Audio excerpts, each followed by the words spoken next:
Vous écoutez Après le vide, le podcast qui aborde les conséquences des violences sexistes et sexuelles sur nos vies.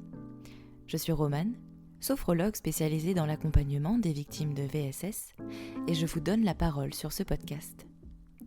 Parce qu'il y a autant de vécus que de victimes, et que chaque histoire mérite d'être racontée et écoutée.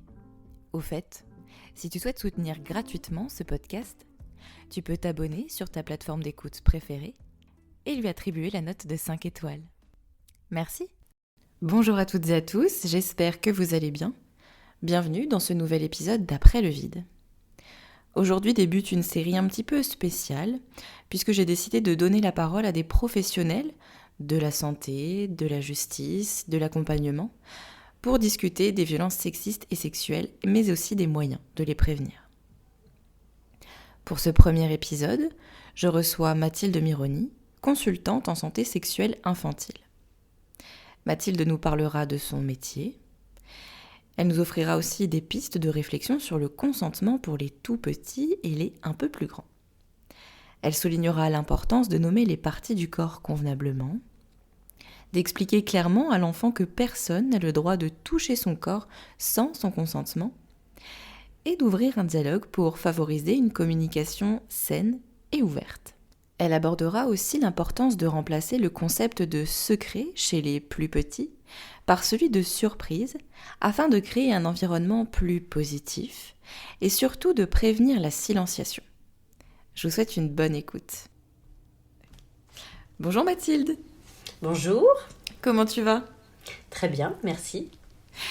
Je suis ravie de t'accueillir aujourd'hui au micro du podcast pour que tu nous parles un petit peu plus de ta profession. Avant ça, je vais te demander peut-être de te présenter un peu plus personnellement, éventuellement. D'accord. Alors, merci de m'accueillir. Moi, je m'appelle Mathilde. J'ai 34 ans. J'habite une petite ville juste à côté de Angers. Ok. Et je suis maman de 2 garçons de 4 ans et 1 an et demi. D'accord. Voilà, que dire sur moi ? Je suis une personne assez ouverte d'esprit, créative, j'aime bien rencontrer de nouvelles personnes, je suis très curieuse d'apprendre surtout. Ouais. Donc voilà. Eh ben formidable. Est-ce que tu peux nous présenter ton métier ? Alors, moi, je suis éducatrice de jeunes enfants et consultante en santé sexuelle infantile. Donc, j'accompagne des familles et des professionnels sur des thématiques autour de l'éducation affective et sexuelle et la prévention des violences sexuelles sur les enfants de moins de 12 ans. Ok. Donc, je fais des accompagnements individuels pour les parents qui ont des questions sur le développement sexuel de leurs enfants, leur comportement, qui peuvent parfois être un petit peu inquiets d'avoir un enfant, par exemple, qui s'autostimule beaucoup ou qui observe ses parents tout nus dans la salle de bain, qui touche les parties intimes de ses frères et sœurs dans le bain, des choses comme ça. Donc j'ai des parents qui me contactent pour savoir si c'est normal. Aussi pour savoir comment parler d'éducation sexuelle affective avec leurs enfants. Oui, c'est important. C'est important. Quels mots utiliser, qu'est-ce qu'on dit, qu'est-ce qu'on dit pas. Et puis en matière de prévention aussi, contre les violences sexuelles, il y a des parents qui ont subi des violences sexuelles dans leur enfance et qui sont très inquiets, qui veulent à tout prix protéger leurs enfants. Ah ouais.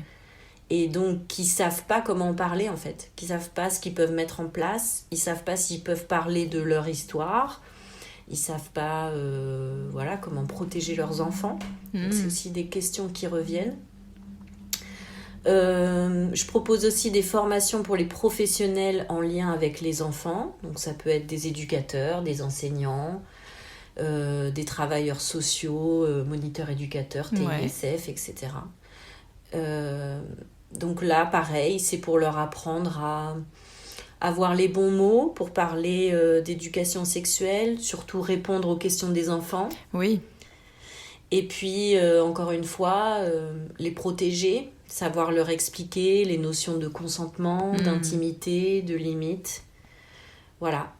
Après, je propose aussi des ateliers parents-enfants, plus avec des petits, avec des supports comme des livres, des jeux.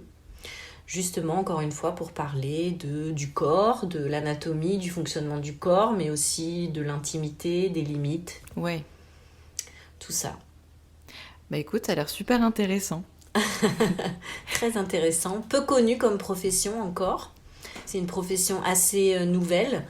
Alors moi, j'ai aussi un rôle de repérage des... J'essaye de voir si vraiment il y a des situations problématiques ou pas. Il y a des comportements sexuels des enfants qui sont sains. Et dans ce cas, il faut juste écouter, rassurer les parents, recadrer un petit peu les choses. Et puis, il y a aussi des comportements sexuels qui sont problématiques. Où là, ça pose question à savoir s'il se passe quelque chose à la maison. Ou, Exactement. Okay. Et donc là, on est plus dans un travail de qu'est-ce qu'on fait ? Ouais. Alors, je peux rediriger vers un accompagnement thérapeutique ou un accompagnement juridique, si besoin. Et puis, je peux aussi accompagner dans les signalements, comment on fait un signalement, vers qui on se tourne, etc. Oui, tu as vraiment ce rôle aussi de prévention. C'est ça, d'observation. Et d'observatrice, ouais, exactement. Ouais. Alors, je t'écoute. Comment tu accompagnes les enfants, les parents ? Est-ce que tu peux nous décrire éventuellement, je sais pas, une séance individuelle par exemple Ouais, alors... Avec le cas précis de ton choix, si tu as quelque chose qui te vient en tête. Si on parle de l'accompagnement des parents, en général, ça se fait en visio, à distance. Je ne reçois jamais les parents avec leurs enfants.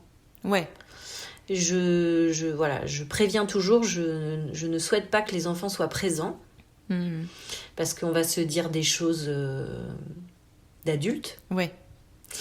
Et puis, alors, j'écoute les parents, j'écoute la situation, qu'est-ce qui les questionne, qu'est-ce qui se passe. Ça peut aussi être de la violence à l'école.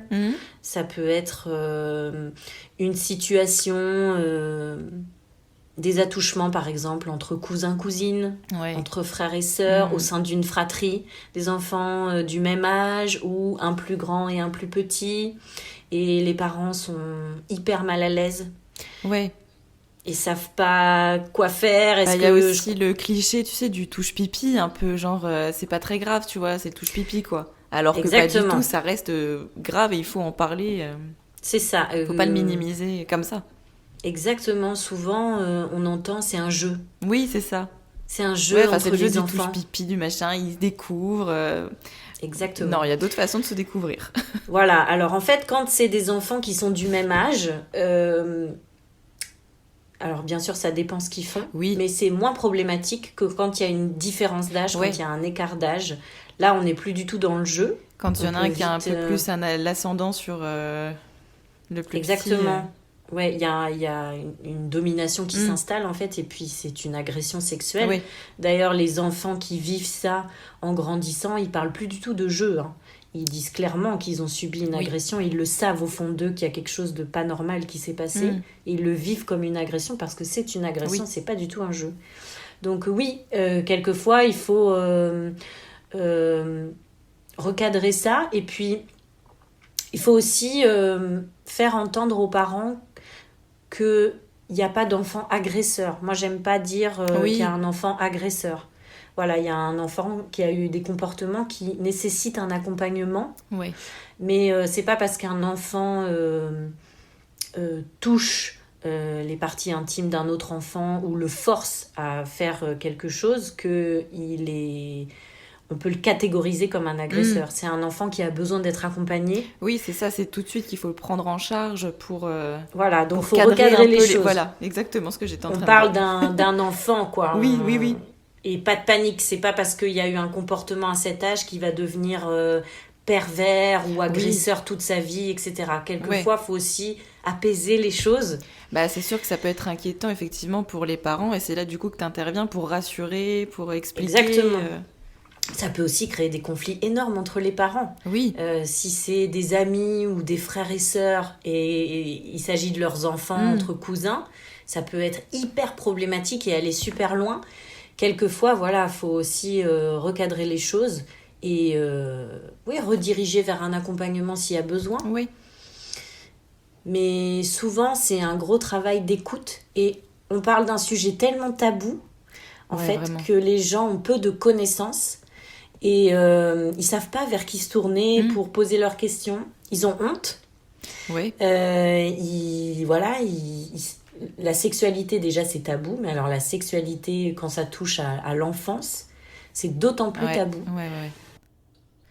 Et en plus, vis-à-vis des parents, il y a peut-être aussi toujours la possibilité de se sentir responsable, même s'ils n'y sont pour rien, mais la culpabilité qui va avec de où est-ce que j'ai merdé dans l'éducation de mon enfant pour qu'il en arrive là, alors que nulle part, quoi.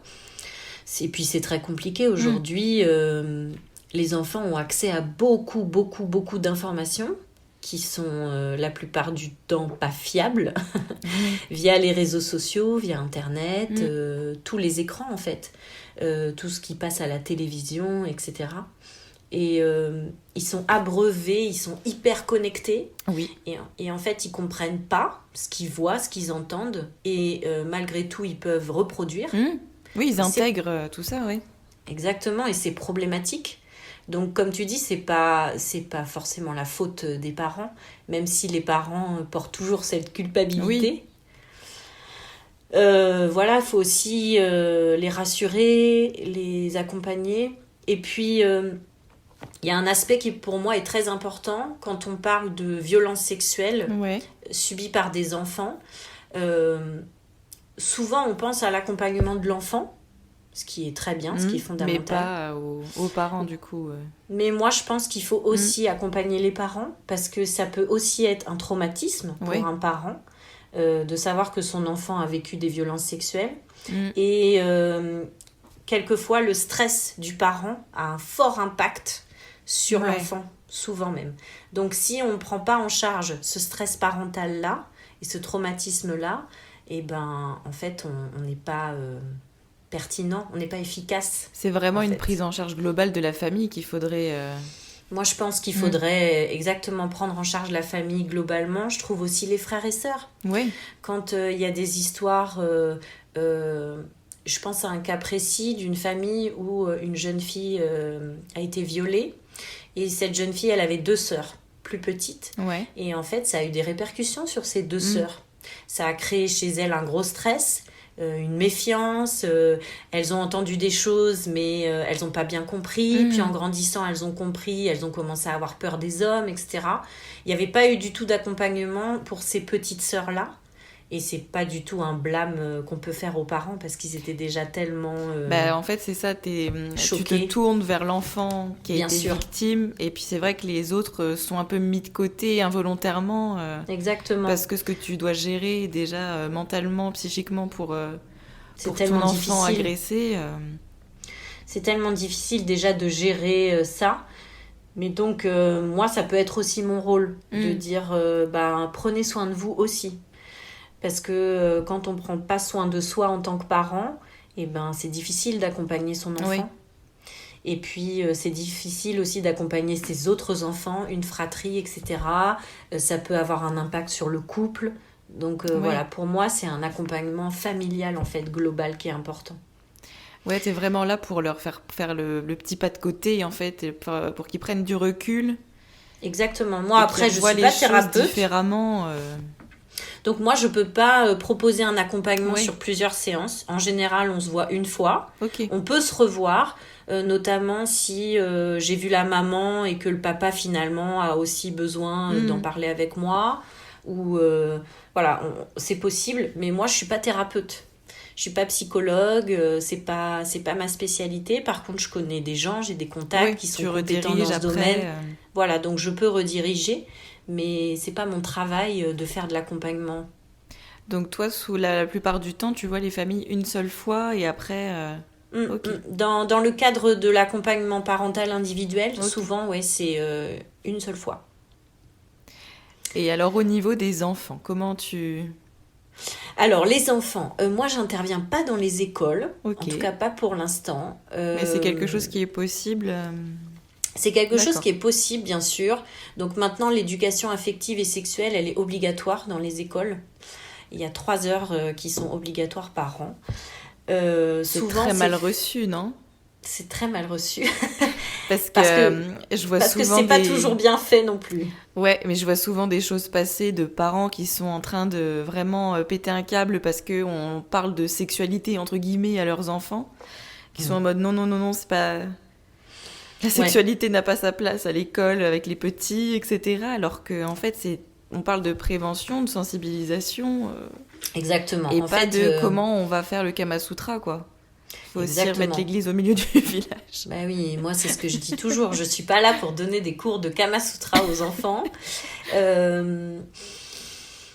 C'est vrai que quand on parle d'éducation sexuelle infantile, c'est la panique. Ouais, ça fait peur. Puis c'est comme tu disais tout à l'heure, c'est tabou, quoi. Faut pas en C'est parler. tabou. Chut. C'est tabou, on sait pas du tout, mais qu'est-ce qu'elle va leur raconter, quoi. Moi, je trouve ça bien, en fait, que les parents s'en inquiètent. Mm. Je trouve ça bien qu'ils s'intéressent à ce qu'on va dire à leurs enfants. En fait, la sexualité, elle appartient au monde des adultes. Oui. L'éducation sexuelle, c'est pas raconter la sexualité des adultes aux enfants. Non. C'est pas ça en fait. Comme tu dis, c'est une sensibilisation. Moi, je pars beaucoup je pars beaucoup des questions des enfants. Mm. En fait, j'essaye d'évaluer leur niveau de connaissance. Ouais. Souvent, quand ils posent une question, ils ont déjà une idée de la réponse. Mm. Alors, quelquefois, ils sont complètement à côté de la plaque. Ils attendent un peu ta confirmation. Voilà, soit ils attendent une confirmation, soit vraiment ils savent pas, ou alors ils savent très bien, juste ils osent pas dire. Et dans ce cas, voilà, on réutilise leurs mots, on a un langage adapté. Oui. Et puis, des fois, ils ont des questions qui sont pas adaptées à leur âge. Justement, par exemple, un enfant qui pose une question sur une position sexuelle, Oui. eh bien, on va pas lui répondre ça te regarde pas, point barre, parce que de toute façon, l'enfant va aller chercher la réponse. Bah, c'est ça, tu vas créer une frustration plus qu'autre chose et il va avoir envie d'aller chercher peut-être Et il va la aller réponse chercher tout seul. il va aller oui. chercher auprès de ses copains, il va aller chercher sur Internet, et il va pas forcément avoir une réponse fiable. Non. Donc, on peut aussi dire aux enfants, tu sais, il y a des choses qui appartiennent au monde des adultes. Voilà, donc je sais pas où tu as entendu ça, alors peut-être qu'on peut en parler. En tout cas, voilà, il s'agit d'un câlin, de quelque chose d'intime qui se passe entre deux adultes consentants, donc on peut parler du consentement. Ouais. C'est l'occasion de parler de l'intimité. Oui, ça ouvre à chaque fois les sujets Voilà, aussi ça peut en ouvrir. fonction des C'est pour questionnements ça, tu des sais, enfants. quand papa et maman sont ensemble, on rentre pas dans la chambre sans frapper, ou voilà, ça peut ouvrir à d'autres sujets. En tout cas, on n'a pas besoin de rentrer dans les détails de la sexualité des adultes, parce que ça peut être traumatisant pour les enfants, Oui, c'est clair. parce qu'ils en sont pas là, etc. Donc pour revenir aux écoles, c'est vrai qu'on entend quelquefois qu'il y a des interventions de la part de personnes qui sont pas du tout compétents, qui sont pas du tout formés. Ouais. On demande aussi aux enseignants de gérer l'éducation sexuelle à l'école sans leur donner d'outils. Oui. Donc ils sont complètement parfois démunis, même s'ils sont pas de mauvaise volonté ou s'ils ont pas de mauvaises intentions, bah ils racontent quand même n'importe quoi. Oui, donc, c'est pas leur métier, quoi. C'est pas leur métier en fait. Donc oui, il y a des parents qui sont scandalisés et à juste titre parce qu'il y a des intervenants qui racontent n'importe quoi dans les écoles, ça existe. Hein. Il y a des professeurs qui ont raconté n'importe quoi, qui ont eu des discours inadaptés. En tout cas, c'est contre-productif parce qu'il y a aussi des gens très compétents qui peuvent rentrer dans les écoles. Et les écoles, c'est super parce que ça touche tout le monde. Tout le monde va à l'école. Donc c'est l'endroit idéal pour parler justement de l'intimité, faire de la prévention. C'est quoi les parties intimes ? Qui a droit de toucher vos parties intimes ? Bah personne. Est-ce que vous avez droit de toucher vos parties intimes ? Bah oui, mais il y a des endroits pour le faire. Il faut le faire dans un cadre privé. Voilà, reparler de l'anatomie, connaître son corps, c'est quand même hyper important, avec les bons mots. Tout ça, c'est pas forcément fait à la maison. L'éducation sexuelle en famille, c'est pas forcément évident. Non. Tout le monde n'est pas à l'aise avec ça. Et puis, il y a aussi des gens qui ont eu des vrais traumatismes. Oui. Comme on disait tout à l'heure, il y a plein de parents qui ont vécu des violences sexuelles dans leur enfance ou dans leur vie d'adulte. Ils sont pas du tout à l'aise pour aborder ces sujets-là. Et c'est pas grave, en fait. On a droit aussi de passer le relais quand on se sent pas prêt, quand... voilà... Moi, je pense qu'il vaut mieux passer le relais que faire l'autruche et se dire on n'en parle pas, de toute façon, moi, on m'en a pas parlé, et puis je me suis débrouillée quand même. Faut faire attention. Ça devient un tabou, et puis... Ça devient un tabou, on va croire que la sexualité, c'est sale, que c'est quelque chose de mauvais, de dangereux, honteux, etc. De honteux, etc. Et puis... En fait, toutes les études qui ont été réalisées montrent que quand on fait de l'éducation sexuelle, les enfants, ils ont des réponses à leurs questions. Du coup, ils vont pas chercher. Oui. Et ils vont pas non plus essayer d'avoir des expériences précoces avec d'autres ou d'avoir des conduites à risque, etc. Tout ça, c'est prouvé. Au contraire, quand on a une éducation affective et sexuelle, quand on a accès à ça, l'âge de la première fois, par exemple, recule. Ok. Parce que on a compris, on a intégré qu'il fallait être prêt, que c'était quelque chose d'intime. L'intimité avec l'autre, c'est quelque chose qui se construit, etc., que ça peut prendre du temps. Et donc, on voit que ces enfants-là... parce que c'est souvent une crainte. C'est souvent une crainte de la part des parents de dire si je parle d'éducation sexuelle avec mon enfant, je vais lui mettre des idées dans la tête. Ouais, c'est un peu comme le tabou qu'il y a par rapport à la mort, où on a l'impression que si on parle de la mort, on va la faire venir chez soi, alors que pas du tout. Mieux vaut en parler aussi...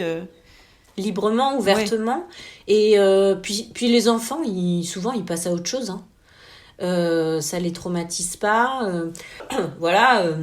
en fait, moi, tu vas en parler plus tôt et moins ce sera un sujet tabou et plus la parole sera totalement libre à la maison et exactement. Tant mieux, et quoi. Puis, voilà. Et puis, nous, on en fait quelque chose de difficile à aborder, mais pour les enfants, ça peut être tout à fait naturel. Moi, j'ai mon fils de 4 ans qui m'a demandé un jour, comme ça, maman, comment on fait les bébés ? Je lui ai répondu sur le moment et puis il m'a dit, ok, je peux avoir une compote ? Oui, vraiment. Tu vois, il est complètement passé à autre chose tout de suite. Oui. Après, il peut de temps en temps me reposer une question par-ci par-là, mais voilà, on s'en fait toute une montagne en fait de l'éducation sexuelle. Mais les enfants, eux... Et puis encore une fois, ce qu'on aborde avec les enfants, c'est pas la sexualité en tant que telle. Oui, c'est ça, ouais. C'est vraiment connaître son corps, connaître qui a le droit de toucher ou pas le corps. Voilà, et puis rappeler... consentement aussi. Exactement. Pour moi, le consentement, c'est une notion fondamentale qu'on peut inculquer aux enfants, mais dès leur naissance, en fait. C'est-à-dire que même quand on change un bébé, on le prévient. Je vais changer ta couche, on met des mots, quand on le lave, quand on l'attrape, quand on le prend dans les bras, je te prends dans mes bras, on prévient. Et puis on le voit déjà même avant le langage verbal, les enfants, s'ils n'ont pas envie d'un bisou ou d'un câlin, ils vont nous repousser physiquement. Et puis si on respecte ça dès le plus jeune âge, déjà voilà, on instaure le fait que les câlins et les bisous, c'est pas forcé. On force imposé, pas. Oui, d'aller faire des bisous à tout le monde quand t'arrives quelque part avec ton Exactement. petit de 2-3 ans. Si, il fallait dire bonjour, fais bisous. Ben oui, Tati Georgette qui insiste. Alors moi, ça me met tellement mal à l'aise quand je vois des parents faire ça et que je vois de l'enfant qui n'a pas envie et qui est forcé d'aller faire le bisou, quoi. Enfin, c'est... Pour moi, c'est aussi faire réfléchir aux parents. Voilà. Oui, mais si vous le forcez à faire un bisou, le jour où quelqu'un va vraiment le forcer aussi à faire un bisou, il va pas comprendre c'est quoi la différence. Là, je suis obligée, là, je suis pas obligée. Là, on peut avoir accès à mon corps sans mon consentement et c'est ok. Là, c'est pas ok. En fait, encore une fois, il y a beaucoup de parents qui ont de bonnes intentions, mais qui juste n'ont pas réfléchi. Oui. Et pour moi, c'est intéressant de juste lancer le débat. Je suis pas là pour faire la morale ou tu vois dire ce qui est bien, pas bien. Non, t'es là pour amener à questionner finalement le... Exactement. Moi, je trouve ça intéressant qu'on en parle. On peut ne pas être d'accord, mais au moins on réfléchit. Ah oui, et puis peut-être qu'avec le temps, on va se dire, ouais, c'est vrai que forcer à faire un bisou, c'est pas terrible. Parce que dire bonjour, oui, c'est important, mais tu peux très bien c'est dire la bonjour politesse. et faire coucou, en fait. Bien sûr, bien sûr. Et tu dis bonjour et tu es poli, tu n'es pas obligé d'aller faire bisou, effectivement, à Tati Georgette, comme tu disais tout à l'heure. Exactement. Et puis, je me dis, si les enfants comprennent cette notion de consentement dès la petite enfance, imagine l'impact que ça peut avoir sur notre société. Ouais. Mais c'est vrai que nous, par exemple, moi je me rappelle pas à l'école, au collège ou au lycée qu'on nous ait déjà parlé de consentement. Non, mais dans les années 90, moi je suis née en 89, dans les années 90, consentement, j'ai jamais entendu ce mot. C'est vraiment hyper nouveau tout ça et on en parle maintenant. Nouveau. Quoi. Mais et c'est très bien. Bah ouais, c'est très bien. Je pense que les enfants d'aujourd'hui, ils vont être beaucoup plus ouverts sur ces sujets-là et c'est super. Donc... une notion comme ça. En fait, les parents qui sont réticents à l'éducation sexuelle, si tu veux, quand on leur dit tout ça, quand on leur dit ce dont on va parler vraiment, en général, ils sont OK, ils sont d'accord. Ça vient rassurer, effectivement, d'expliquer pourquoi vous faites ça, en fait. Exactement. Mais oui. Donc, pour l'instant, je vais pas dans les écoles, mais c'est une idée, parce que quand j'ai essayé d'y aller, en fait, ce sont les chefs d'établissement qui décident si tu rentres ou tu rentres pas dans leur école. Et moi, j'en ai rencontré quelques-uns qui m'ont dit « Ok, vous pouvez venir, par contre, on ne prévient pas les parents. » Ah oui, parce que quand vous venez, sinon, ils ne mettront pas leurs enfants à l'école. Alors moi, je ne suis pas à l'aise avec ça. Déjà parce que, au contraire, je pense que ça favorise le conflit. Tu vois que encore une fois, c'est prendre les parents pour des idiots parce que les enfants vont rentrer le soir de la maison et puis ils vont raconter ce qu'ils ont fait à l'école. Si les parents sont pas préparés, ils vont être devant le fait accompli. Enfin, je trouve ça pas cool en fait. Moi, j'aimerais bien intervenir dans les écoles. Oui, c'est là que ça peut amener aussi des réactions négatives entre guillemets. Bien sûr. Moi, je préférais aller dans les écoles et en amont voir toute l'équipe pédagogique. Ensuite voir les parents et ensuite intervenir auprès des enfants, faire quelque chose de construit en fait.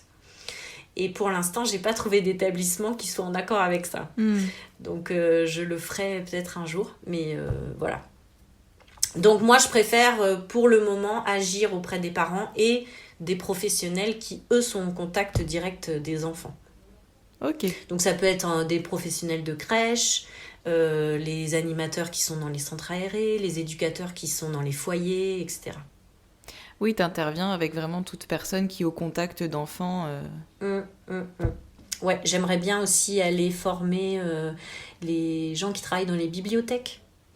Ouais, c'est Parce vrai, que souvent dans les bibliothèques, il y a des livres quand même un petit peu maintenant sur l'éducation sexuelle des enfants.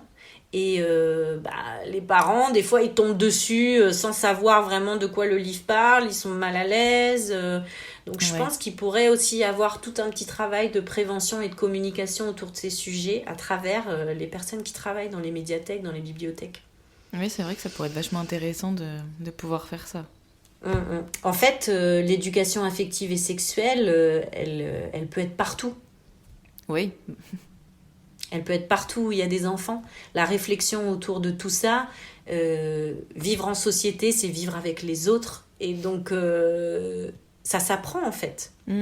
On apprend aux enfants à parler, on leur apprend à marcher, on leur apprend à manger, etc. Il faut aussi qu'on leur apprenne à vivre avec les autres. Et il faut aussi qu'on leur apprenne tout ce qui est en lien avec leur sexualité. Mais poser un cadre en fait. Voilà, t'as le droit de toucher tes parties intimes dans certains endroits à certains moments. Ça, c'est pas inné. Il faut qu'on nous l'apprenne en fait. Oui, bah oui. Donc si c'est tabou, c'est là que ça devient un problème et que l'enfant va faire ça n'importe où, n'importe quand. C'est ce que j'allais dire, c'est comme les interdits, plus on va t'interdire quelque chose, plus tu vas avoir envie de le faire. Là c'est pareil, si on ne dit rien, si on ne te cadre pas... oui, on connaît pas les limites. Donc si on t'a jamais dit que tu n'as pas le droit de regarder la culotte de tes camarades dans la cour de récré, voilà, tu vas pas le deviner. En fait, c'est simplement ouvrir ce dialogue-là et dire aux enfants, voilà, il y a des règles. On vit dans une société, on se balade pas tout nu. À la maison, on peut, mais quand il y a des invités, ça se fait pas. Voilà, c'est des choses qui s'expliquent en fait, tout simplement. Je me rappelle des garçons qui venaient aux toilettes des filles quand on était en maternelle, primaire, à qui on n'a jamais rien expliqué. En fait, si, je me rappelle des maîtresses qui arrivaient, qui les sortaient, qui les engueulaient un petit peu, mais c'était tout, et qui recommençaient en fait tout le temps à venir dans les toilettes, à baisser les culottes et tout. Et en fait, ça m'y fait penser, j'y ai pas pensé depuis super longtemps, mais Ben en oui, vrai, mais c'était tu sais tellement déjà, inquiétant, quoi. il y a énormément d'écoles où il n'y a pas de porte dans les toilettes. Et ça, pour moi, c'est un vrai problème. Parce que c'est pas parce qu'on a 3 ans qu'on n'a pas droit à l'intimité. Ouais, c'est Donc clair. ça, moi, je milite pour qu'il y ait des portes dans les toilettes, ou au moins des rideaux, où l'enfant a droit à son intimité, en fait. Non, Et mais puis, oui. comme tu dis, aujourd'hui, les cas de violences sexuelles entre les enfants dans les écoles, on en parle très peu, mais c'est énorme. Il n'y a pas une école aujourd'hui où tu vas aller où on ne te racontera pas des cas de violences sexuelles dans les toilettes, dans un petit coin de la cour de récré, etc. Et c'est un véritable fléau, en fait. Mais ouais, Et c'est c'est vrai qu'on n'entend hyper pas tabou. forcément parler. Hyper tabou, parce que les enseignants ne savent pas comment réagir, les chefs d'établissement non plus. On convoque les parents, on en parle un peu, puis basta, quoi. Ouais, c'est mis sous le tapis. Faut vite cacher tout ça, couvrir l'affaire et passer à autre chose. Ouais. En fait, il y a une étude qui est sortie qui dit que 50% des garçons de 10 ans ont déjà vu un film porno. Ah ouais. Donc, on peut imaginer que tous ces garçons-là n'ont pas été accompagnés dans le visionnage de ces films porno. Donc, ils peuvent s'imaginer que c'est tout à fait normal, ou ils peuvent avoir été choqués par des scènes qu'ils ont pu voir, ils peuvent avoir envie de reproduire ce qu'ils ont vu, etc. S'il n'y a pas d'accompagnement, si tout ça reste tabou, je veux dire, c'est dramatique, quoi. Puis c'est des petits garçons qui n'oseront peut-être pas en parler aux parents, justement parce que c'est Bien tabou et qu'on parle pas de la Ben oui. sexualité, on parle pas de tout ça, et qui Ouais. vont garder le choc qu'ils ont ressenti en voyant quelques images pour eux. C'est pour ça que l'éducation affective et sexuelle à l'école, c'est bien aussi, parce que ça offre un espace sécure Oui. où on peut avoir un dialogue, on peut juste répondre aux questions des enfants.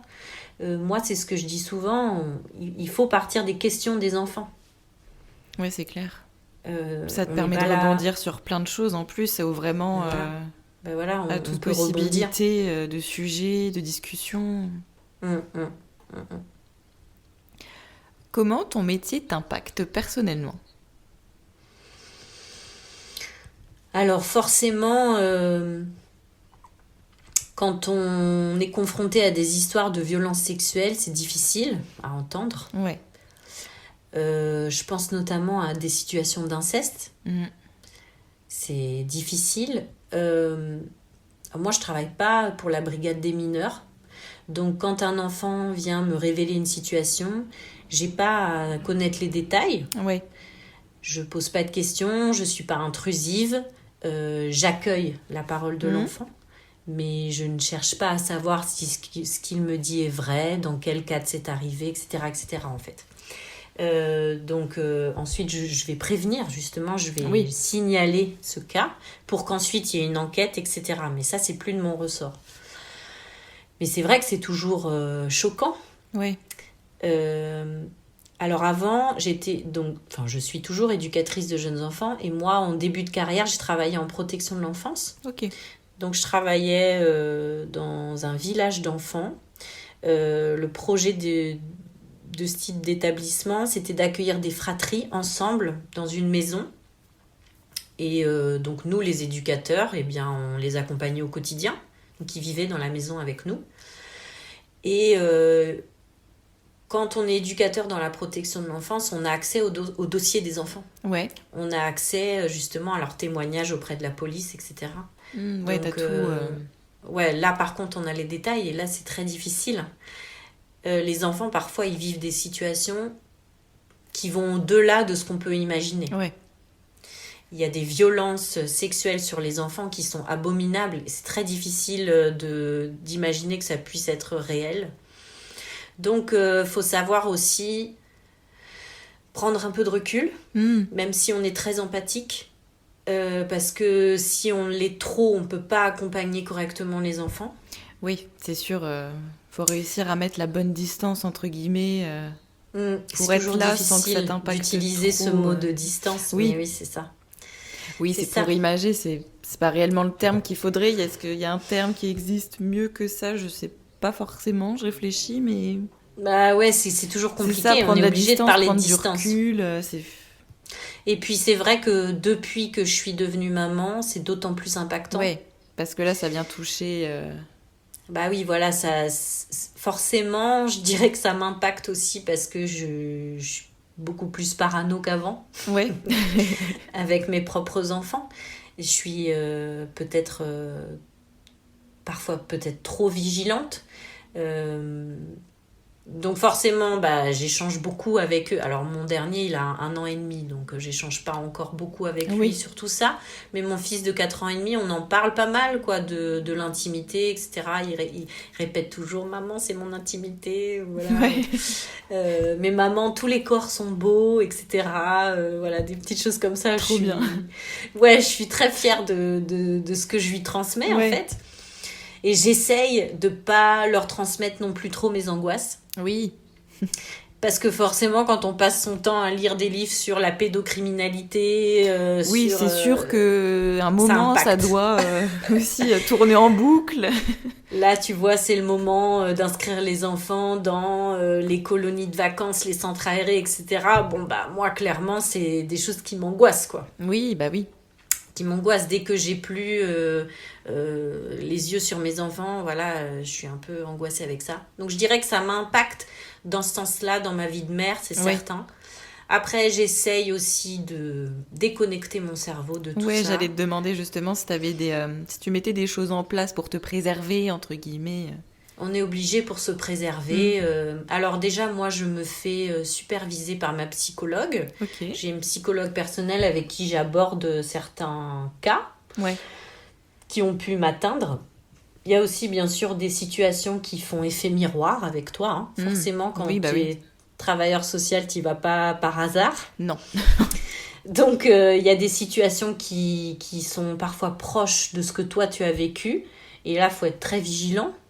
Pas faire de transfert, pas... Ouais, pas voilà. prendre trop à cœur justement. Il s'agit pas de toi. Hein. Ouais. Donc, voilà. Là, pour le coup, il faut prendre une distance avec les choses. Donc, oui, je fais ça. Je suis suivie par une psychologue sur le plan personnel et professionnel.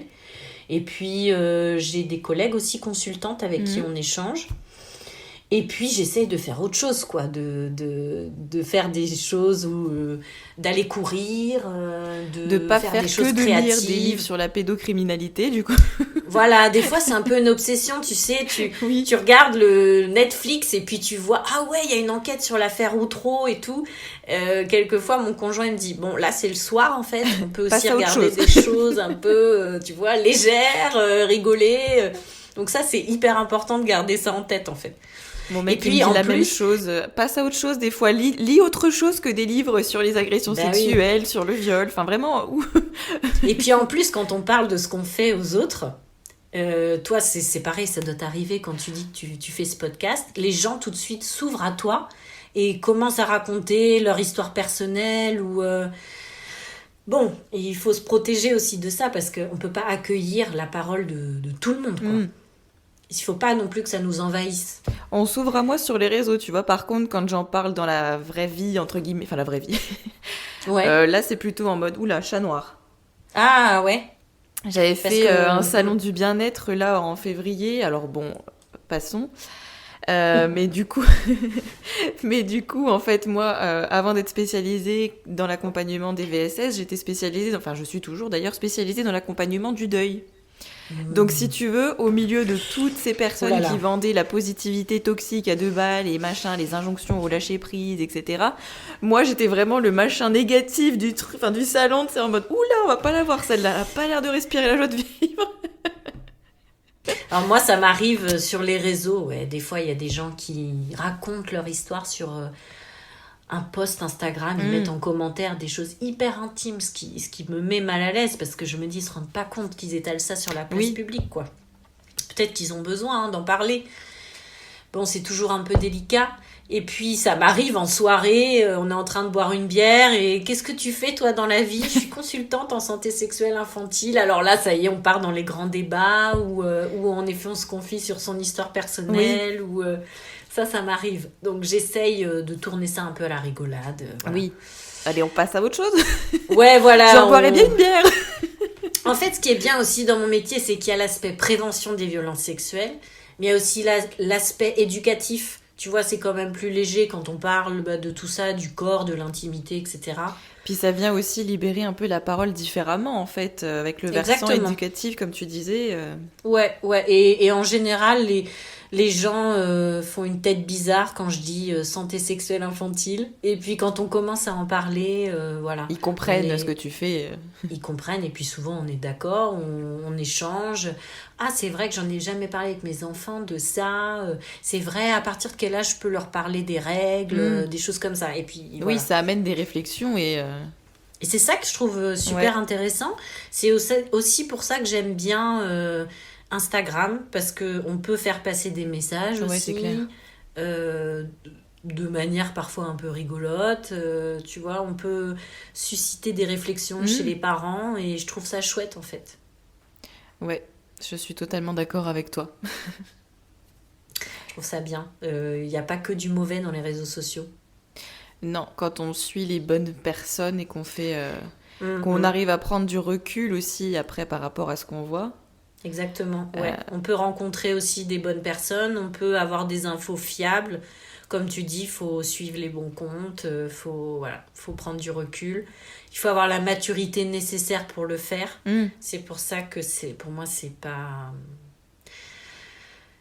pertinent pour les enfants, quoi. Non, c'est sûr.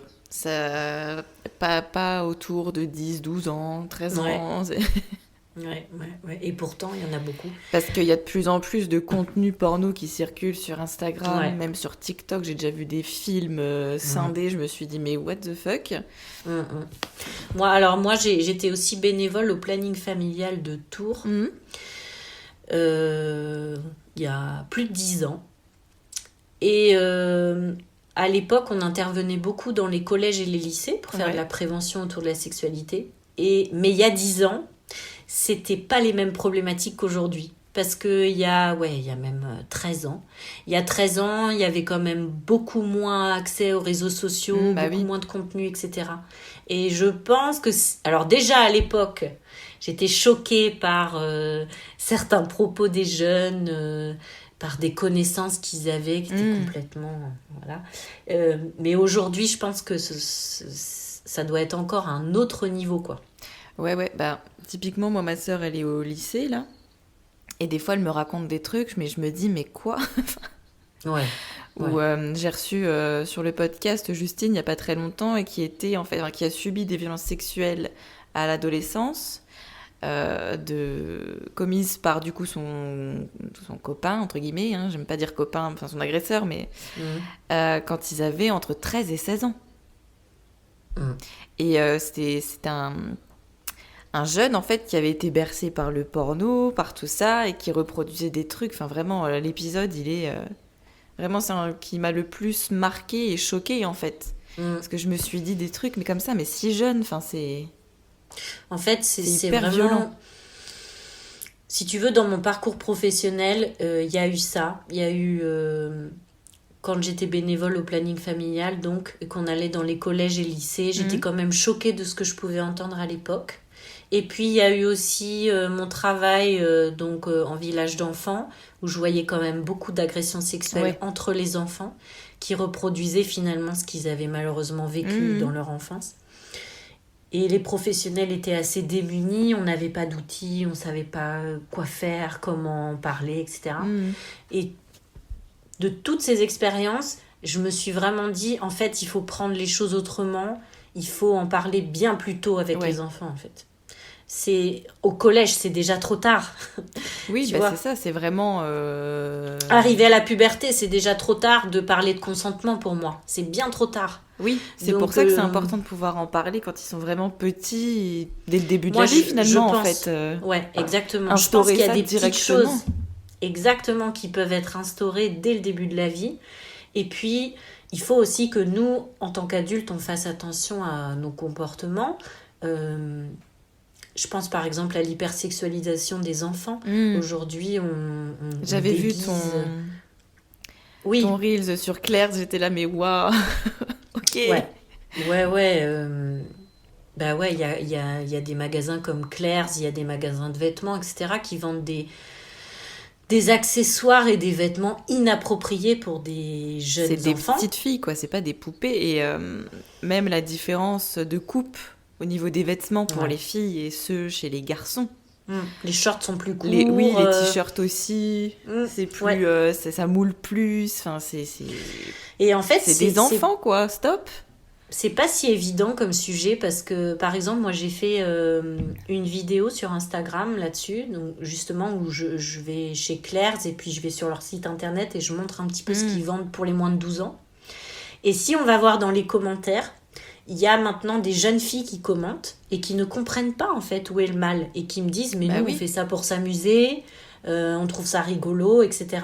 En fait, l'hypersexualisation, elle peut être un peu subjective. Ouais. Il y a des choses, pour certains, c'est normal, pour d'autres, on est déjà dans l'hypersexualisation, etc. En tout cas, encore une fois, c'est bien d'y réfléchir. Parce que si on met les petites filles, parce que c'est souvent les petites filles, on les met dans des positions comme ça, des postures de mini-femmes, en fait, les petites filles, elles vont... comprendre que c'est ce qu'on attend d'elles, de se comporter comme des petites femmes, d'être sexy, que ce qui est important dans la vie, c'est de vivre à travers le regard des autres, d'être dans un rapport de séduction. Intégrer vraiment qu'en fait, on vaut rien, mais qu'il faut qu'on soit regardé, parce que c'est dans le regard des autres qu'on a une certaine valeur, une certaine importance. Et puis ça peut créer des complexes énormes, tu vois, à l'adolescence et tout. Donc pour moi, il y a aussi tout un côté un peu féministe. Clairement, oui. Tout ça, ça prend racine dans l'enfance, quoi. Donc il faut qu'on soit vigilant à nos comportements, il faut qu'on y réfléchisse. Encore une fois, on n'est pas forcément mal intentionné, juste on n'y a pas pensé, quoi. Non, il faut laisser les enfants être des enfants, en fait. Exactement, il faut laisser le temps aux enfants de grandir. C'est contradictoire, en fait, parce que moi, quand je dis que je fais de l'éducation affective et sexuelle, on vient souvent me reprocher de leur mettre des idées dans la tête, de briser leur innocence, etc. En fait, c'est assez paradoxal. Avec ton propre fils, quoi, qui te pose une question puis qui direct après change de sujet, quoi. Exactement. Et puis c'est assez paradoxal parce qu'on vit dans un monde où nos enfants sont hyper sexualisés et ils sont confrontés à la sexualité en permanence dans les médias, les pubs, toutes les images qu'ils voient, ils n'ont etc. pas du tout besoin de toi spécifiquement pour de toi ou globalement d'autres personnes, mais ils ont besoin de personnes pour être confrontés à la sexualité. Et bien sûr, d'être sensibilisés, d'avoir des réponses à leurs questions, etc. Il y a vraiment ce paradoxe-là, je trouve. Faut pas être naïf, on vit pas dans une grotte. Nos enfants, ils entendent des choses, ils voient des choses. On peut pas faire l'autruche et se dire non, on parle pas de ça avec eux. Bah si, en fait, ils ont déjà plein de choses dans la tête. Ça arrive quelquefois, il y a des enfants qui posent des questions. C'est quoi un 69 ? Bon, c'est pas forcément des enfants qui sont victimes. C'est pas forcément des enfants qui sont victimes de violences sexuelles ou qui ont eu accès à du porno. Quelquefois, c'est juste des enfants qui étaient là à une soirée, leurs parents étaient entre potes, on a fait une blague sur un 69, ils ont capté ça, et puis ils viennent nous poser la question, et puis voilà. C'est maman qui en parlait l'autre jour. Bah oui, mais quelquefois c'est ça. Où est-ce que t'as entendu ça ? Tu sais, t'as rigolé avec un tel. Ah bah oui, c'est vrai, quoi. On se rend pas forcément compte, en fait. Mais on vit pas dans une grotte. Donc il faut qu'on soit prêt à répondre à nos enfants et puis à les éduquer sur le sujet. Mais c'est clair que l'accès au réseau et tout, il devrait être vraiment contrôlé. Moi, j'ai pas eu d'enfants qui venaient pour des questions d'agression sexuelle ou quoi. Mais je pense notamment à une petite fille qui venait et qui avait tout le temps accès au téléphone de ses parents. Ben oui. Et qui tombait que sur des vidéos sur YouTube, sur TikTok, d'horreur, tu vois, de trucs un peu paranormaux. Il y a une poupée, je sais plus comment c'était. bref, qui faisait peur, un machin, avec des poils bleus, je sais plus quoi, mais vraiment... Ça peut être traumatisant. Hein. Et qui venait, qui me disait, j'ai l'impression de les voir le soir dans ma chambre, je fais des cauchemars, et elle était vraiment perturbée. Ouais. Moi, j'avais dit aux parents, essayez de réguler le téléphone, enfin... Et puis elle revenait, à chaque fois, le téléphone était toujours dans ses mains, elle faisait ce qu'elle voulait, etc. quoi. Moi, j'ai accompagné une famille comme ça, où il y avait un petit garçon de 3 ans qui était tout le temps fatigué. Et en fait, quand j'ai posé la question, mais à quelle heure il s'endort le soir ? La maman m'avait dit, aucune idée, parce que il garde la tablette dans son lit. Donc il est sur YouTube, à 3 ans, il navigue, et puis il s'endort, il s'écroule de fatigue quoi. Au bout d'un moment, quoi. Et donc j'avais essayé de la mettre en garde et de lui dire, mais sur YouTube, il y a tout. Et puis quand on a accès à une tablette avec Internet, même si on ne sait pas lire, on peut appuyer n'importe où, puis voir n'importe quoi. Aujourd'hui, l'accès aux sites porno, la seule chose qu'il y a à faire, c'est de cocher la petite case, j'ai plus de 18 ans. Donc ça, n'importe qui peut le faire. Quoi. Tout le monde y a accès. Malheureusement. Ouais. Après, je suis pas contre le porno, hein, mais je suis bien sûr contre le porno accessible sans... En tout cas, pas celui des sites les plus connus, parce que en plus de ça, l'industrie du porno, c'est quand même quelque chose où les femmes sont sujet. pas réellement consentantes la plupart du temps. C'est clair. Après, quand on est des adultes...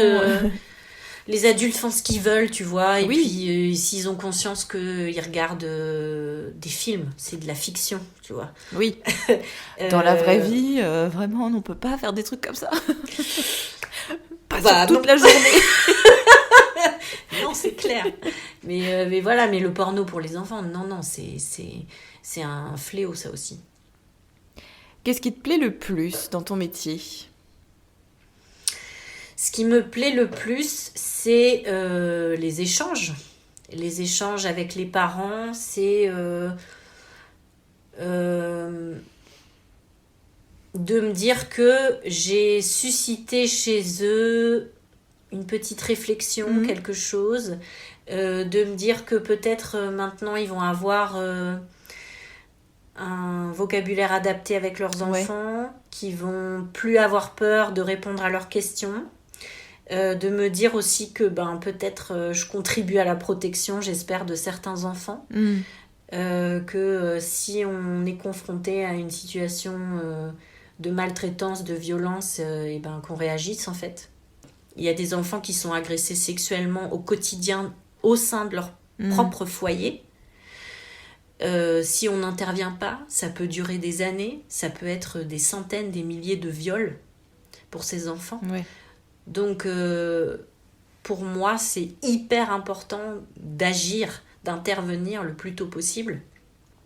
Et puis voilà, en termes d'éducation, je pense vraiment que d'éduquer nos enfants sur tous ces sujets, ça peut changer la société de demain. C'est ça clair, peut limiter le nombre d'agressions sexuelles, ça peut...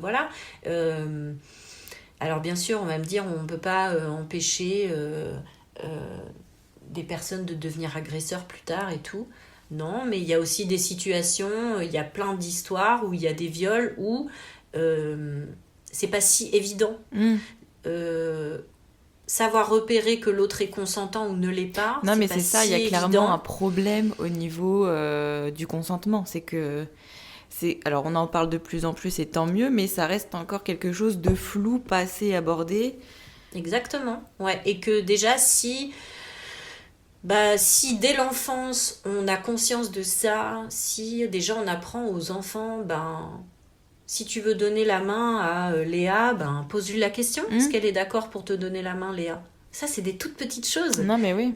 Mais en fait, en grandissant, on comprend que le corps de l'autre ne nous appartient pas, ça qu'on ne peut pas y créer avoir des accès sans adultes demander. qui font attention, c'est juste prendre soin de l'autre. Oui, c'est ça. Voilà, avoir conscience que chacun a ses limites. L'intimité, c'est physique, mais c'est aussi psychique. On a tous droit à une intimité. Et puis, c'est aussi apprendre ses propres limites à soi. Et ça, c'est pareil, c'est très important dans la vie, de savoir dire non, de savoir qu'il y a des gens autour de nous en qui on peut avoir confiance, vers qui on peut aller parler, à qui on peut révéler des secrets. C'est hyper important, et même dans notre vie d'adulte, Tu sais, on entend souvent, faut que tu apprennes à dire non. Bah oui, mais si dans l'enfance, on n'a jamais valorisé le fait que tu disais ça, non. oui. Si Bon, t'avais voilà. pas le droit de t'exprimer, de t'affirmer, t'intègres que ça vaut pas le coup de dire non, quoi, puisque... Exactement. On Ça en revient peut à aussi l'exemple aller sur les aussi émotions, avec, les ressentis. On en revient à l'exemple du bisou obligatoire quand tu dois dire bonjour petit. Si t'as pas envie, on te force quand même. Donc le non, il passe à la trappe et C'est ça. tu viens Donc, intégrer qu'il faut le faire même si t'as pas envie. Ouais.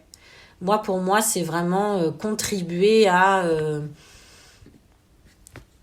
pour moi, c'est vraiment contribuer à une meilleure société pour demain, quoi. Tout simplement. Non, mais oui. Je le dis en toute modestie. Mais je veux voilà, dire, franchement, on va changer le monde. Non, mais je veux dire, c'est moi et les autres. L'intérêt aussi de mon travail, c'est de transmettre mes connaissances le plus possible. C'est de faire réfléchir, d'aider les gens à avoir des outils, des ressources.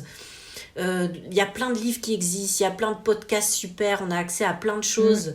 Il faut s'en servir, en fait. Et plus on est informé, nous les adultes, plus nos enfants sont protégés, en fait. Apprendre aux enfants la notion d'adulte de confiance. C'est hyper important de dire à ses enfants ah bah tiens, si t'as un problème un jour, à qui tu peux en parler? Allez, on fait ensemble. On écrit sur chaque doigt de la main. Alors, papa, maman, la maîtresse, le coach de foot, mamie, etc. Bon bah ça, c'est des petites choses hyper importantes en matière de prévention. Ça veut dire que si un jour tu as un problème, alors qu'on parle d'agression sexuelle ou pas, tu peux aller parler à ces adultes de confiance. Et puis si tu vas parler à un adulte et qui t'écoute pas ou qui ne fait rien pour toi, tu peux aller en voir un autre. Ça a l'air de rien peut-être, mais c'est hyper important. Non, parce que justement c'est quelque chose qui n'est pas beaucoup fait, j'ai l'impression. Qui tend à être fait puisqu'on en parle de plus en plus, c'est comme tout. Il faut que ce soit fait.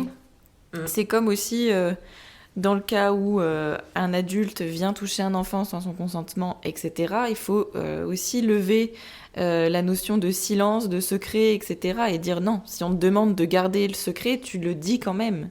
Ouais, alors moi je suis hyper vigilante avec cette notion de secret, surtout avec les tout petits. Ouais. Tu sais, il y a un moment dans l'enfance où c'est un petit jeu, on vient se dire des secrets, etc. Moi, personnellement, avec mon fils, je préfère parler de surprises. Parce que les surprises, c'est fait pour être révélé. Les secrets, je suis pas trop tranquille avec ça parce que je me dis, le jour où quelqu'un va te dire, c'est un secret, ça reste entre nous, non, en fait. Donc, je pense que c'est bien de dire aux enfants, il n'y a jamais de secret pour papa et maman. Oui. Tu peux toujours tout raconter. D'essayer aussi, il y en a qui différencient un petit peu les secrets bonbons, les secrets qui font du bien, qui font pas du bien, etc. On peut aussi rentrer dans ce genre d'explication, mais il faut que les enfants soient quand même assez matures pour les comprendre. Oui, c'est ça. Quand il y a un secret qui est pas bien, que tu gardes dans ta tête, qui te fait du mal, il faut que tu en parles. Et puis, il y a des petits secrets rigolos que tu peux garder. Bon, il faut avoir une certaine maturité pour comprendre ça. Mais avec les tout petits, moi, je préfère pas parler de secrets. Oui, c'est ce que j'allais dire. Peut-être en grandissant, après, faire comprendre qu'il y a effectivement la surprise, le secret, mais qu'à un certain âge, non, on parle pas de secret et mieux vaut tout dire. Parce que c'est difficile de faire la différence. Comme on disait, donc là, on me répète que je dois pas... que personne doit me toucher, mais par contre, dire bonjour et me forcer à faire un bisou, ça, il faut, oui. Donc on comprend pas trop, et puis là c'est pareil, ça c'est un bon secret, et puis il y a des fois des secrets que je peux raconter, d'autres que je peux pas, c'est un peu flou en fait pour des petits, même parfois pour des grands, donc faut être vigilant en fait à ce qu'on apprend à nos enfants. La notion aussi de pas parler aux inconnus, il faudrait aussi l'élargir à la famille, dans le sens où si on vient faire quelque chose sans ton consentement, etc., te toucher, etc., il faut aussi en parler et ne pas faire ça que dans le sens de l'inconnu. Parce que ça vient aussi induire indirectement que, c'est pas un inconnu, c'est bon, quoi, il peut faire ce qu'il veut, finalement. Ouais, alors ça, là on parle d'inceste clairement. Les chiffres sont énormes. Le nombre d'incestes en France, il est énorme et puis il est largement sous-estimé parce que là on est dans le tabou du tabou, je dirais. Ouais, bah oui, c'est clair. Sauf que le loup est souvent dans la bergerie. Les enfants qui subissent des agressions sexuelles, c'est majoritairement par des proches et par quelqu'un de la famille. Il y a Mylène Chapiron qui a écrit un livre qui s'appelle Le Loup, qui a fait tout un projet comme ça. Elle a un site internet, Le Loup, elle a fait une chanson, etc.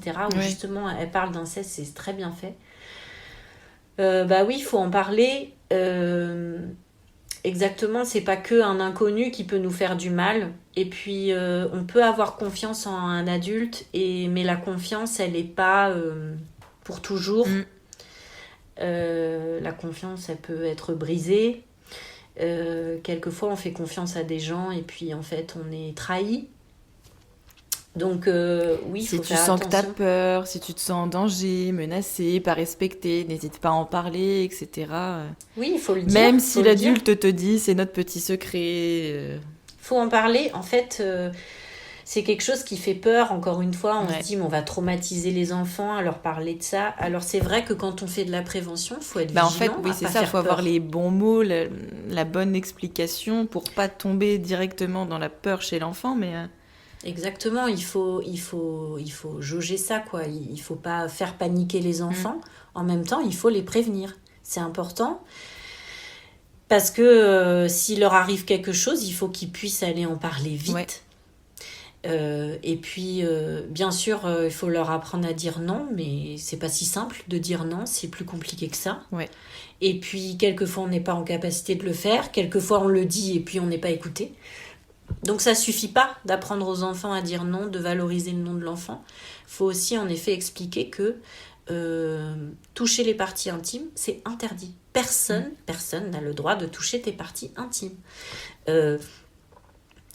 Quand en grandissant, t'as plus besoin de personne pour te laver ou t'essuyer les fesses, voilà, c'est à toi, ça t'appartient. Et puis respecter ça, vraiment. Il y a des enfants qui deviennent pudiques plus tôt que d'autres. Il faut aussi que nous, en tant que parents, en tant qu'accompagnants, on respecte ça. C'est les limites de chacun. Et il faut être cohérent dans ce qu'on dit. Oui. Entre ce qu'on dit et ce qu'on fait.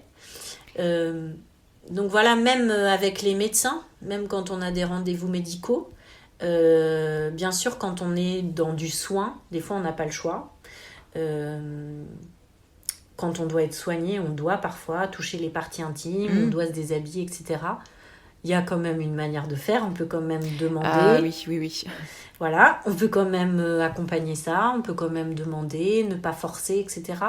Donc dans toutes les situations de la vie, on peut transmettre ce message que c'est ton corps, il y a des parties qu'on ne touche pas, jamais, personne, ni papa, ni maman, ni tonton, ni tata, ni les cousins, ni les... Voilà.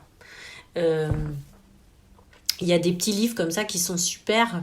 Je pense à le livre de Mylène Chapiron, encore une fois, qui s'appelle C'est mon corps, où c'est très rigolo en fait. Chaque page, elle dit est-ce que le Père Noël a le droit de toucher tes parties intimes ? Non. Est-ce que tes cousins ont le droit ? Non. Et donc c'est un petit jeu, mais en fait la répétition fait que l'enfant comprend que personne. Tu l'intègres, oui. Personne ne peut toucher tes parties intimes, sauf toi. Dans ton intimité. Mais c'est hyper important. Et l'inceste, ça fait peur. C'est un sujet dont on ne veut pas parler. C'est ultra tabou. Mais ça existe. Et ça existe beaucoup. Et voilà. Il faut absolument protéger les enfants de ça parce que, comme je disais tout à l'heure, il y a des enfants qui subissent des violences au quotidien. Bah oui. Donc, il faut aussi que les enfants entendent ça pour leurs camarades. C'est-à-dire alors toi, on n'a pas le droit de te toucher, et puis si un jour tu as un ami qui te confie ça, tu dois venir m'en parler, tu dois en parler à un adulte de confiance. C'est ça aussi la prévention, c'est pour ça. La force de la prévention, c'est quand on est tous au courant. C'est pour qu'après, ça puisse agir aussi à l'échelle collective, sociétale. C'est comme ça que ça marche. Il faut qu'on soit... il faut qu'on soit tous sensibilisés sur ces sujets-là, les adultes et les enfants, pour que collectivement on puisse apporter une protection efficace. Changer aussi les choses, oui. Exactement. Donc voilà. Pour moi, c'est très important tout ça. Oui, ça l'est effectivement. Est-ce que tu as un message à faire passer aux personnes qui vont écouter cet épisode ? Eh bien, n'ayez pas peur de parler d'éducation affective et sexuelle avec vos enfants. N'ayez pas peur de répondre à leurs questions. S'ils ont des questions, c'est normal. Ça fait partie de la vie, en fait. Ouais. Et puis, on a le droit de ne pas avoir les réponses aussi. On ne sait pas tout. En tant que parent, même en tant que professionnel, on ne sait pas tout. Et des fois, ce n'est pas le moment. L'enfant vient nous poser une question et on est en train de conduire, de faire la vaisselle. On n'est pas du tout, on n'a pas la tête à ça. On a le droit aussi de dire à l'enfant, écoute, là, moi, je ne sais pas répondre à ta question tout de suite, mais je vais me renseigner et promis, je reviens vers toi et on en reparle. Et puis, allez vous renseigner. Alors, moi, j'écris aussi un blog avec des articles sur tous ces sujets pour donner justement des outils aux parents pour avoir des éléments en fait. Maintenant, il y a plein de choses sur Internet, il y a des livres, encore une fois, il y a des podcasts, il y a plein de choses qui sont hyper intéressantes. Donc, renseignez-vous et n'ayez pas peur d'en parler avec vos enfants pour ne pas créer de tabous. Et voilà, pour protéger ses enfants aussi. Protéger ses enfants, il faut en parler, c'est hyper important. Ça, c'est vraiment le message que j'ai envie de faire passer. Voilà, faut pas... le silence, c'est de la violence aussi. Voilà. Et puis, faites-vous accompagner aussi. Alors ça, c'est pareil. L'impact des violences sexuelles sur les enfants, il est énorme. Il peut durer toute la vie. Oui. Et il y a beaucoup d'adultes qui ont subi des violences sexuelles dans leur enfance, qui sont encore en souffrance des années, des décennies plus tard. Il y a des amnésies traumatiques qui se lèvent parfois 30 ans plus tard. Il y a des souffrances qu'on porte, des maladies.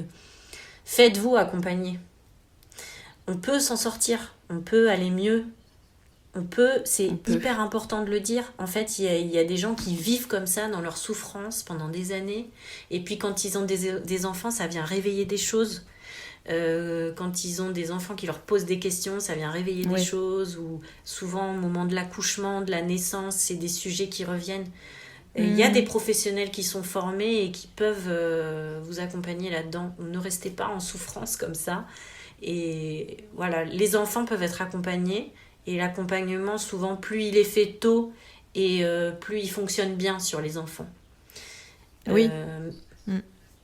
De toute façon, globalement, plus tôt c'est pris en charge et plus vite, entre guillemets, il y aura des effets positifs. Mais en fait. On peut dire aussi que... Et que ça impactera dans la un vie petit plus tard. peu moins. Ouais. Mais on peut dire aussi que même des années plus tard, on peut travailler sur ces traumatismes. Oui. Et puis, il faut pas avoir peur de consulter, d'éventuellement, tu peux ne pas tomber sur la bonne personne, il faut pas se démotiver et pouvoir après, effectivement, rencontrer d'autres thérapeutes, d'autres médecins, et puis, etc. Mais c'est aussi quelque chose qui représente un coût et malheureusement, tout le monde ne peut pas le faire et ça, c'est aussi un vrai sujet. Ouais. Quoi. C'est un vrai sujet. Il y a tellement de personnes qui sont en souffrance et qui n'ont pas les moyens juste de pouvoir se soigner. C'est un vrai sujet. Mais voilà, il faut quand même le dire. Parce qu'on peut toujours se faire accompagner, et voilà. Oui. Et puis, il n'y a pas de bon moment. Le bon moment, c'est quand on ressent le besoin de le faire, quand on sent que peut-être, effectivement, là, on ne peut plus continuer à vivre avec toute cette souffrance. Et il faut y aller à son rythme, respecter aussi ses besoins, ses limites. Pas se forcer à faire quelque chose. Tout à fait. Voilà, ça c'est le message important à passer. Si vous êtes perdu, s'il y a une situation qui vous questionne beaucoup sur la sexualité de votre enfant, sur un comportement sexuel, maintenant il y a des consultantes en santé sexuelle infantile, vous le savez. Il ne faut pas rester seul avec ça. Et s'il y a des grosses inquiétudes, si on se pose des questions, si on a des doutes, il ne faut pas rester avec ça, quoi. Il faut faut pas hésiter et consulter. et c'est pas honteux. Même il faut en parler à son médecin traitant déjà, si on a quelqu'un d'ouvert en face de soi. Enfin voilà, faut pas hésiter à se faire accompagner, même sur tous ces sujets qui peuvent être gênants, tabous, etc. Oui. Faut passer le cap, entre guillemets, de la honte. C'est très important. De tous les clichés un peu négatifs. Parce que la sexualité, ça fait partie de la vie, en fait. Le développement sexuel, ça fait partie du développement de l'humain. Et moins on en fera un tabou, bien sûr, et mieux ce sera, quoi. Donc, voilà. Eh ben, merci beaucoup, Mathilde, c'était super intéressant.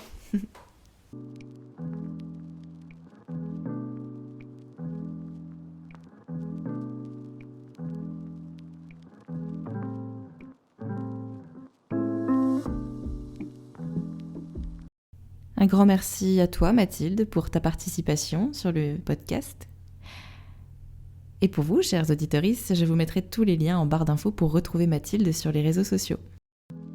Et si toi aussi tu veux raconter ton histoire, au micro du podcast, à l'écrit, peu importe, tu peux m'envoyer un message sur le compte Instagram d'Après le vide. À bientôt pour le prochain épisode.